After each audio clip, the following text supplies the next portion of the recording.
Radio Line News Update. Brought to you by Joy Alucas, world's favorite jeweler. London നഗരത്തിലെ ഏറ്റവും വലിയ jewellery showroom 1 and 2 Carlton Terrace, Green Street, London. നമസ്കാരം. Line news അപ്ഡേറ്റിലേക്ക് സ്വാഗതം. വാർത്തകളുമായി അരുൺ. കീർ സ്റ്റാർമർക്കെതിരായ ആരോപണങ്ങൾ. Canterbury MP labour അംഗത്വം രാജിവെച്ചു. പുതിയ സർക്കാർ അധികാരമേറി അധികമാകും മുൻപേ ലേബർ പാർട്ടിയിൽ കലാപക്കൊടി ഉയരുകയാണ്. ലേബർ പാർട്ടിയിൽ നിന്ന് രാജിവെച്ചുകൊണ്ട് കാൻറ്റർബറി MP റോസി ഡഫീൽഡ് ഉയർത്തിയ ആരോപണങ്ങൾ ചർച്ചയാകുന്നു. തന്റെ രാജിയിൽ 10,000 പൗണ്ട് മൂല്യമുള്ള സമ്മാനങ്ങൾ പ്രധാനമന്ത്രി കീർ സ്റ്റാർമർ വാങ്ങിയെന്ന് ആരോപിക്കുന്നുണ്ട്. ടു ചൈൽഡ് ബെനിഫിറ്റിന് നിയന്ത്രണം ഏർപ്പെടുത്തി വിന്റർ ഫ്യൂവൽ ബെനിഫിറ്റ് എടുത്തു കളഞ്ഞു, ജനത്തെ ദുരിതത്തിലാക്കി എന്നിവയും അവർ ചൂണ്ടിക്കാട്ടുന്നു. ലേബർ വോട്ടർമാർക്കും MP-മാർക്കും അവഗണനയാണ് നേരിടുന്നത് എന്നാണ് പരാതി. ലേബർ പാർട്ടി തന്നെയാണ് മനസ്സിലുള്ളതെന്നും ഒരിക്കലും പാർട്ടി വിടാൻ ആലോചിച്ചിട്ടില്ല എന്നും ഡഫീൽഡ് മാധ്യമങ്ങളോട് പറഞ്ഞു. പാർട്ടി നേതാവ് എന്ന നിലയിൽ അതീവ നിരാശയിലാണെന്നും അതാണ് തുറന്നടിക്കുന്നതെന്നും ഇവർ വ്യക്തമാക്കി. ലേബർ അനുഭാവിയായ വഹീദ് അലി 16,000 പൗണ്ട് വില വരുന്ന വസ്ത്രങ്ങൾ കീർ സ്റ്റാർമറിന് നൽകിയെന്ന് നേരത്തെ വാർത്തയായിരുന്നു. വസ്ത്രങ്ങളും സമ്മാനങ്ങളും വാങ്ങുന്നത് സ്വാഭാവികമാണ് എന്നാണ് സ്റ്റാർമർ അനുകൂലികൾ ഇതിന് നൽകുന്ന വിശദീകരണം. 2023 ഒക്ടോബറിൽ നൽകിയ സംഭാവനയായ 6,000 പൗണ്ടും 2024 ഫെബ്രുവരിയിൽ നൽകിയ 10,000 പൗണ്ടും ഉൾപ്പെടുത്തിയാൽ വസ്ത്രങ്ങൾ സമാനമായി നൽകിയതിൽ ഉൾപ്പെട്ടിരിക്കുന്ന ആകെ തുക 32,000 പൗണ്ടാണെന്നും ആ റിപ്പോർട്ടിൽ പറയുന്നുണ്ട്. ഈ സമ്മാനങ്ങളെക്കുറിച്ച് നേരത്തെ അറിവുണ്ടായിരുന്നില്ല. നേരത്തെ 7 ലേബർ പാർട്ടി MP-മാരെ സർക്കാർ ബില്ലിനെതിരെ വിപ്പ് ലംഘിച്ച് വോട്ട് ചെയ്തതിന് പാർട്ടി അംഗത്വത്തിൽ നിന്നും പുറത്താക്കിയിരുന്നു. ജീവൻ രക്ഷാ ചികിത്സ ലഭ്യമാകുന്നത് ഇംഗ്ലണ്ടിലെ 4.3% സ്ട്രോക്ക് രോഗികൾക്ക് മാത്രം. ബ്രിട്ടന്റെ അഭിമാനമായ നാഷണൽ ഹെൽത്ത് സർവീസ് പല കാര്യങ്ങളിലും ഇപ്പോൾ തിരിച്ചടി നേരിടുകയാണ്. ഇംഗ്ലണ്ടിലെ സ്ട്രോക്ക് രോഗികൾക്ക് പോലും സമയത്ത് ജീവൻ രക്ഷാ ചികിത്സ ലഭ്യമാകുന്നില്ല. ഇംഗ്ലണ്ടിൽ സ്ട്രോക്ക് നേരിടുന്ന രോഗികളെ ഗുരുതരമായ വൈകല്യങ്ങളും മരണവും ബാധിക്കാതെ രക്ഷപ്പെടുത്താൻ സഹായിക്കുന്ന ചികിത്സയാണ് ഭൂരിഭാഗം സ്ട്രോക്ക് രോഗികൾക്കും നിഷേധിക്കപ്പെടുന്നത് എന്ന് പുതിയ കണക്കുകൾ വ്യക്തമാക്കുന്നു. മെക്കാനിക്കൽ ത്രോംബക്ടമി എന്ന് അറിയപ്പെടുന്ന ചികിത്സയിൽ ഒരു വയറും സ്റ്റെന്റും തലച്ചോറിന് നേർക്ക് കടത്തിവിട്ട് രക്തമൊഴുക്ക് തടയുന്ന ക്ലോട്ടിനെ ഒഴിവാക്കുകയാണ് ചെയ്യുക. ഇത് 10% സ്ട്രോക്ക് രോഗികളെയെങ്കിലും സഹായിക്കുകയും ചെയ്യും. സ്ട്രോക്കിന്റെ പ്രത്യാഘാതങ്ങൾ കുറച്ച് അടുത്ത ദിവസം ആശുപത്രിയിൽ നിന്നും ഡിസ്ചാർജ് ചെയ്യാൻ സാധിക്കും. എന്നാൽ കിങ്സ് കോളേജ് ലണ്ടനിലെ Sentinel Stroke National Audit Programme പുറത്തുവിടുന്ന കണക്കുകൾ പ്രകാരം ഈ വർഷം ആദ്യത്തെ 3 മാസങ്ങളിൽ ഇംഗ്ലണ്ടിലെ കേവലം 4.3% സ്ട്രോക്ക് രോഗികൾക്ക് മാത്രമാണ് ഈ ചികിത്സ ലഭ്യമാക്കിയത് എന്നാണ് വ്യക്തമാക്കുന്നത്. ഈ ജീവൻ രക്ഷാ ചികിത്സ വ്യാപകമാക്കാൻ NHS ശ്രമിക്കുന്നതായി NHS England medical director professor Stephen Powis പറയുന്നു. കനത്ത തിരിച്ചടിയായി സ്കൂൾ യൂണിഫോം ചെലവുകൾ. ഒരു കുട്ടിക്ക് 442 പൗണ്ട് വരെ. സ്കൂൾ യൂണിഫോമിന് ചെലവേറുന്നതിനാൽ ചില സ്കൂളുകൾ ഒഴിവാക്കേണ്ട അവസ്ഥയിൽ മാതാപിതാക്കൾ. ബ്രിട്ടനിലെ 10-1 മാതാപിതാക്കളാണ് സ്കൂൾ യൂണിഫോമിന്റെ അധിക ചെലവ് മൂലം ചില സ്കൂളുകളിൽ മക്കളെ ചേർക്കുന്നതിൽ നിന്നും പിൻവാങ്ങുന്നത് എന്ന് ഞെട്ടിക്കുന്ന കണക്കുകൾ പുറത്ത്. ഒരു കുട്ടിക്ക് 442 പൗണ്ട് വരെ സ്കൂൾ യൂണിഫോം ചെലവുള്ള സ്കൂളുകൾ രാജ്യത്ത് ഉണ്ട് എന്നാണ് റിപ്പോർട്ടുകൾ സൂചിപ്പിക്കുന്നത്. ക്ലാസ്സിലേക്ക് കുട്ടികളെ വസ്ത്രം നൽകി വിടാൻ സാമ്പത്തിക ബുദ്ധിമുട്ട് നേരിടുന്നതായി 12% പേരാണ് സമ്മതിച്ചിരിക്കുന്നത്.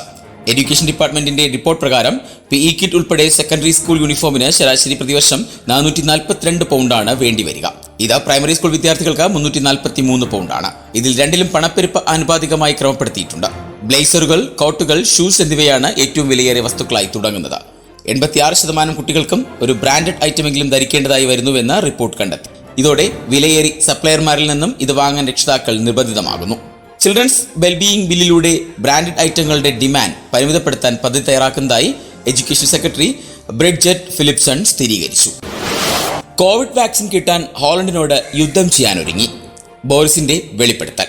കോവിഡ് പ്രതിസന്ധി ഘട്ടത്തിൽ വാക്സിൻ കിട്ടാനുള്ള നെട്ടോട്ടത്തിലായിരുന്നു രാജ്യങ്ങൾ. ഇപ്പോഴിതാ മുൻ പ്രധാനമന്ത്രി ബോറിസ് ജോൺസന്റെ ആത്മകഥ ചർച്ചയാകുന്നു.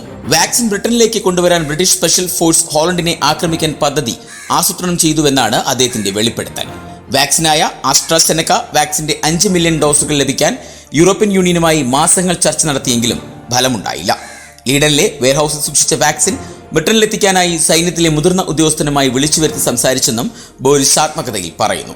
ബ്രിട്ടീഷ് സർക്കാർ സഹായത്തിൽ ബ്രിട്ടനിൽ വികസിപ്പിച്ച ആസ്ട്രാസെനക വാക്സിൻ യൂറോപ്യൻ യൂണിയന്റെ കൈപ്പിടിയിലായതിൽ ബോറിസ് അസ്വസ്ഥനായിരുന്നു. ഇംഗ്ലീഷ് ചാനൽ കടന്ന് സൈന്യം ഡച്ച് കനാലിലെത്തി വാക്സിൻ കൊണ്ടുവരാനായിരുന്നു തീരുമാനം. എന്നാൽ നാറ്റോ അംഗമായ സഖ്യരാജ്യത്തോടെ യുദ്ധം ചെയ്താൽ വിപരീത ഫലമുണ്ടാകുമെന്ന ഉപദേശം ലഭിച്ചതിനാൽ യുദ്ധത്തിനൊരുങ്ങിയില്ലെന്ന് ബോറിസ് ആത്മകഥയിൽ വ്യക്തമാക്കുന്നു. മന്ത്രിമാർ പാരിതോഷികങ്ങൾ സ്വീകരിച്ചാൽ കൃത്യമായ മൂല്യം വെളിപ്പെടുത്തണം. നിയമം കർശനമാക്കാൻ സർക്കാർ. ബ്രിട്ടനിലെ മന്ത്രിമാർ പാരിതോഷികങ്ങൾ സ്വീകരിച്ചാൽ കൃത്യമായ മൂല്യം വെളിപ്പെടുത്തണമെന്ന നിയമം ശക്തമാക്കാൻ ഒരുങ്ങി ലേബർ സർക്കാർ. ഇത് സംബന്ധിച്ച നിയമങ്ങളിൽ പരിഷ്കരണം വരുത്തി നടപടികൾ ശക്തമാക്കാനാണ് ലേബർ സർക്കാരിന്റെ തീരുമാനം. തങ്ങളുടെ ഔദ്യോഗിക സർക്കാർ പദവിയുമായി ബന്ധപ്പെട്ട് ലഭിക്കുന്ന സമ്മാനങ്ങളും മറ്റും ഇനി മുതൽ മന്ത്രിമാർ MP രജിസ്റ്ററിലും രേഖപ്പെടുത്താൻ നിർബന്ധിതരാകും. ലേബർ പാർട്ടി നേതാക്കൾക്ക് സ്ഥിരമായി പാരിതോഷികങ്ങൾ നൽകാൻ ലോർഡ് അലിയിൽ നിന്ന് പ്രധാനമന്ത്രി സ്റ്റാർമറിനും മറ്റുന്നത മന്ത്രിമാർക്കും ലഭിച്ച സമ്മാനങ്ങളെ സംബന്ധിച്ച് ശക്തമായ എതിർപ്പുകൾ ഉയർന്നതിനെ തുടർന്നാണ് സർക്കാരിന്റെ ഭാഗത്ത് നിന്ന് പുതിയ തീരുമാനമുണ്ടായിരിക്കുന്നത്. പ്രധാനമന്ത്രിയുടെ ഭാഗത്തു നിന്നുമുണ്ടായ ഈ നീക്കത്തെ അപലപിച്ച് കഴിഞ്ഞ ദിവസം ലേബർ പാർട്ടി അംഗമായ റോസി ഡഫീൽഡ് MP പാർട്ടി രാജിവെച്ചിരുന്നു. ഇനി നാട്ടിലെ വാർത്തകൾ. ഞാനൊരു പാർട്ടിയും ഉണ്ടാക്കുന്നില്ല. കേരളത്തിലെ ജനങ്ങൾ ഒരു പാർട്ടിയായാൽ അതിനൊപ്പം ഞാനും ഉണ്ടാകും. അൻവർ. നിലമ്പൂർ പ്രസംഗത്തിലും വെല്ലുവിളി ആവർത്തിച്ച് നിലമ്പൂർ MLA PV അൻവർ. കാലുവെട്ടിയാൽ വീൽ ചെയറിൽ വരുമെന്നും അതുകൊണ്ടൊന്നും പിന്തിരിയുമെന്ന് ആരും കരുതേണ്ടെന്നും PV അൻവർ പറഞ്ഞു. നിലമ്പൂരിൽ വിശദീകരണ യോഗത്തിൽ സംസാരിക്കുകയായിരുന്നു അദ്ദേഹം. കഴിഞ്ഞ ദിവസം അദ്ദേഹത്തിനെതിരെ CPM കൊലവിളി മുദ്രാവാക്യവുമായി രംഗത്തെത്തിയിരുന്നു. ഇതിന് പിന്നാലെയാണ് ഇപ്പോൾ PV അൻവർ വിശദീകരണ യോഗത്തിൽ സംസാരിച്ചത്. കോട്ടയം എറണാകുളം റൂട്ടിൽ പുതിയ മെമു. കോട്ടയം എറണാകുളം റൂട്ടിലെ രാവിലെയുള്ള പാലരുവി വേണാട് എക്സ്പ്രസിലെ ദുരിതയാത്രയ്ക്ക് പരിഹാരമായി പുതിയ മെമു സർവീസ് എത്തും. റെയിൽവേ മന്ത്രി, railway board chairman, member traffic എന്നിവരെ കണ്ട് സംസാരിച്ചതായി കൊടിക്കുന്നിൽ സുരേഷ് MP അറിയിച്ചു. വേണാട് എക്സ്പ്രസിലെ തിരക്കിൽ 2 സ്ത്രീകൾ ശ്വാസം ലഭിക്കാതെ മോഹാലസ്യപ്പെട്ട് വീണതിന്റെ സാഹചര്യത്തിലാണ് അടിയന്തരമായി മന്ത്രിമാരെ കണ്ട് കൊടിക്കുന്നിൽ സുരേഷ് സംസാരിച്ചത്. സംഭവത്തിൽ ഉടൻ തീരുമാനമെടുക്കുമെന്ന് അദ്ദേഹം പറഞ്ഞു. അനീതിയുടെ തുഴയെറിഞ്ഞെന്ന് നെഹ്റു ട്രോഫി. മത്സരം റദ്ദാക്കണമെന്ന് Kumarakom town boat club. Nehru trophy വള്ളംകളി മത്സരം ചോദ്യം ചെയ്ത് കുമരകം ടൗൺ ബോട്ട് ക്ലബ് തങ്ങൾ തയ്യാറാകും മുൻപ് ഏകപക്ഷീയമായി മത്സരം തുടങ്ങിയെന്നും അതിനാലാണ് 1ാം സ്ഥാനം നഷ്ടമായതെന്നും 3ാം സ്ഥാനക്കാരായ ടൗൺ ബോട്ട് ക്ലബ് ഭാരവാഹികൾ ആരോപിച്ചു. മത്സരം റദ്ദാക്കുകയോ ആദ്യ 3 സ്ഥാനക്കാരെ വിജയികളായി പ്രഖ്യാപിക്കുകയോ വേണമെന്നാണ് ഇവരുടെ ആവശ്യം. ഇക്കാര്യം ഉന്നയിച്ച് ജില്ലാ കളക്ടർക്ക് പരാതി നൽകി. ഫൈനൽ മത്സരം തുടങ്ങുമ്പോൾ തങ്ങളുടെ ട്രാക്കിനരികിലേക്ക് ഒഫീഷ്യൽസിന്റെ സ്പീഡ് ബോട്ട് കയറി വന്നു. ട്രാക്കിനോട് ചേർന്ന് ബോട്ട് നിർത്തിയിട്ടതിനാൽ തങ്ങൾ തയ്യാറായില്ലെന്ന് അറിയിക്കാൻ വെള്ളത്തിൽ നിന്ന് തുഴ ഉയർത്തിപ്പിടിച്ചു. എന്നാൽ അത് ശ്രദ്ധിക്കാതെ മത്സരം സ്റ്റാർട്ട് പറഞ്ഞു. ഇതോടെ മത്സരിക്കാതെ തരമില്ലെന്നായി. ഈ ആശയക്കുഴപ്പത്തിൽ സെക്കൻഡുകൾ വൈകിയാണ് തുഴച്ചിൽ ആരംഭിച്ചത്. അവസാന സമയത്ത് സെക്കൻഡുകൾ പിറകിലായതും ഇതുകൊണ്ടാണ്. മത്സരത്തിന്റെ അവസാനം തങ്ങളാണ് ജയിച്ചതെന്ന് കരുതി തുഴച്ചിലുകാർ എഴുന്നേറ്റതും വിയപുരത്തിന്റെ വള്ളവും ഇത്തരത്തിൽ മറിഞ്ഞു. വെള്ളത്തിൽ വീണ തുഴച്ചിലുകാരെ രക്ഷിച്ച ശേഷം കരയിലെത്തുമ്പോഴേക്കും വിജയികളെ പ്രഖ്യാപിച്ചിരുന്നു. അതുകൊണ്ട് പരാതി ഉന്നയിക്കാൻ കഴിഞ്ഞില്ല. സാധാരണ മത്സരം തുടങ്ങുന്നതിന് മുൻപ് ഓരോ വള്ളങ്ങളുടെയും പേര് വിളിച്ച് തയ്യാറാണോ എന്ന് ചോദിക്കാറുണ്ട്. ഹിറ്റ്സിൽ അത് ചെയ്തിരുന്നു, എന്നാൽ ഫൈനൽ ചെയ്തില്ല.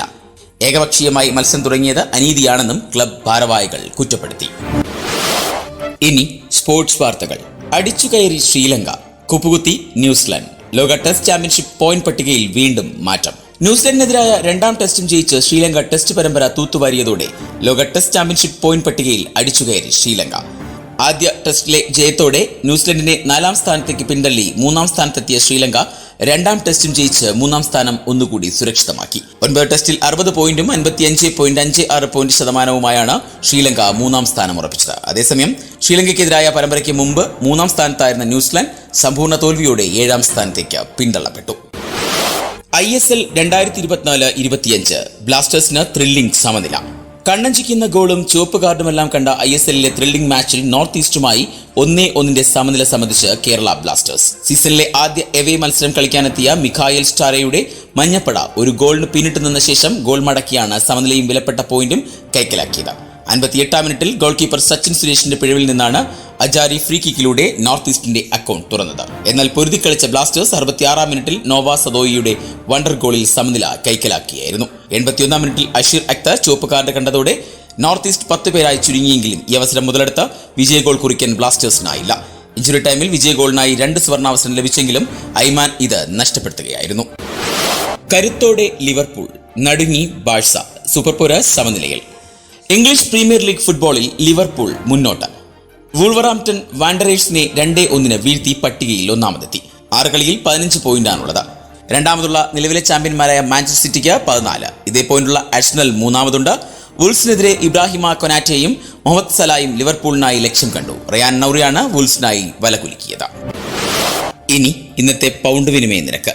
112.23 ഇന്ത്യൻ രൂപയാണ് ഇന്നത്തെ പൗണ്ട് വിനിമയ നിരക്ക്. ഇതോടെ ഇന്നത്തെ വാർത്താ ബുള്ളറ്റിൻ പൂർണ്ണമാകുന്നു. അടുത്ത ബുള്ളറ്റിനുമായി വരും മണിക്കൂറുകളിൽ കേട്ടുമുട്ടാം. നന്ദി, നമസ്കാരം.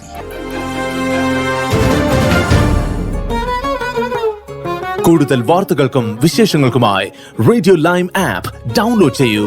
പ്ലേ സ്റ്റോറിൽ നിന്നും ആപ്പ് സ്റ്റോറിൽ നിന്നും.